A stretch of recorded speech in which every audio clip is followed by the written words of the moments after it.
Conor McGregor versus Michael Chandler, set to take place a little bit later this year after they go through a season of tough as coaches. The coaches fight at the end. Now, when lines opened for this fight on the odds, they have McGregor as a slight favorite. 2-3 days later, McGregor up even further, or down, however you'd phrase that, as even more of a favorite. And now the lines are back closer to pick'em odds. I want to talk to you realistically for a second about why you shouldn't be surprised if Conor McGregor is a favorite for this fight. And I'm going to go over some stats here for you. Now, I'd like to start this debate off, and by the way, please drop your comments of what you think and how this fight might play out, and I will respond to them as I always do. But I'd like to start off with this. Let's be very realistic here. What is Michael Chandler's best route to victory? His easiest path and most reliable? It would be wrestling, because Michael Chandler had always been a very good wrestler, and he's fighting a guy who can't wrestle very well. He's worked a lot on his takedown defense, so McGregor's takedown defense is actually not that bad these days at all. But if you can get him to the ground one good time, people can usually hold him there, especially a good wrestler like Michael Chandler. So I would apply that to you first, and I don't really think that's that debatable. It's not that Michael Chandler can't strike. It's not that he's incredibly powerful and can really thump.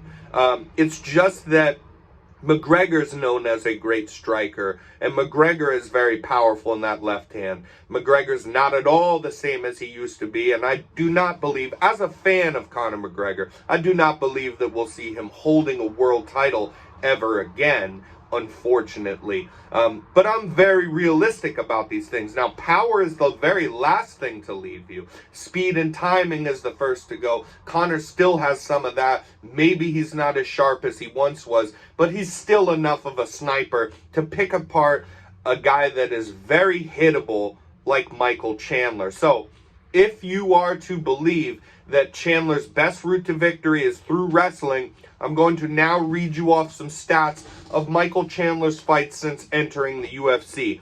This is how many takedowns he has had per fight since becoming part of the UFC. His first fight with Dan Hooker, 0. Big old goose egg. 0 takedowns. His next fight for the belt against Charles Oliveira, 0 takedowns. His third fight against Justin Gaethje, 1 takedown, and it was in the third round when he was losing, brutally exhausted, somehow picked up Gaethje in a double leg and slammed him down. Gaethje was able to pop directly back up to his feet.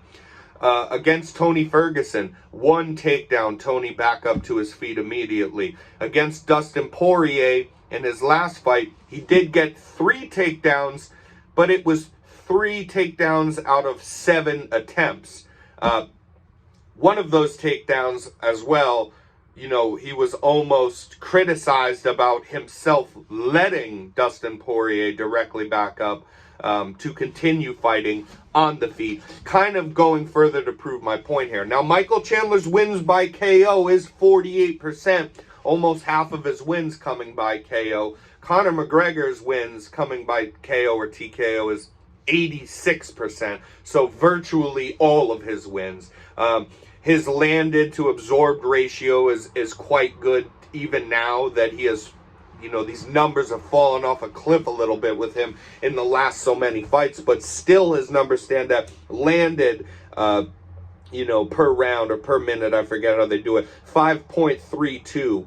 The UFC average, by the way, is 3.41, and absorbed 4.66, so he has a decent ratio going where he's hitting the guys more than he's getting hit. 49% accuracy for Conor McGregor is very good. If you don't know about stats, I really encourage you to look more into them, because though these numbers sometimes at first glance don't sound astounding, you will come to appreciate the numbers once you look at them more. So basically, what I'm throwing out here to you guys is that if this is a striking match, I got Conor McGregor winning this. Unless he's an absolute shell of himself who parties all the time through this tough season and doesn't train whatsoever, he should win this fight in a striking battle. And Michael Chandler wins this fight by either flash knockout on a really powerful hit that he can somehow connect with at one point in the fight, and short of that, it would be through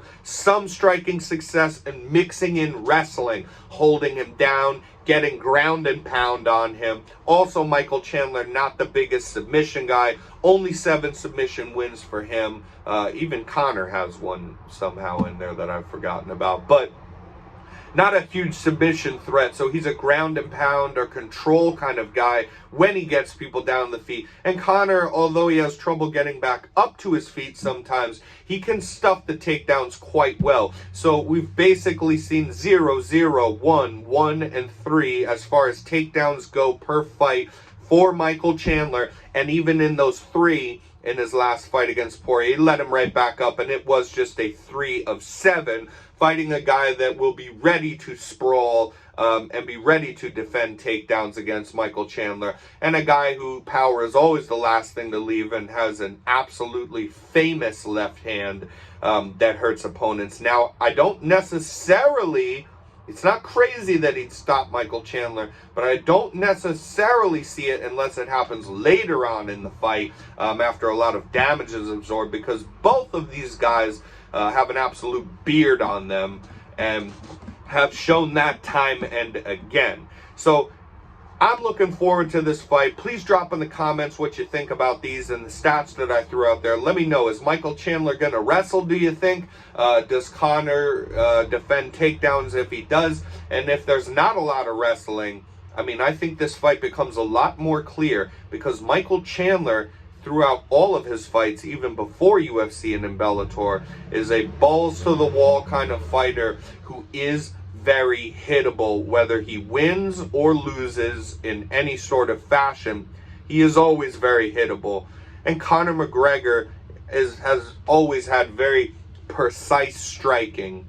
So I think that plays out maybe well for him, actually.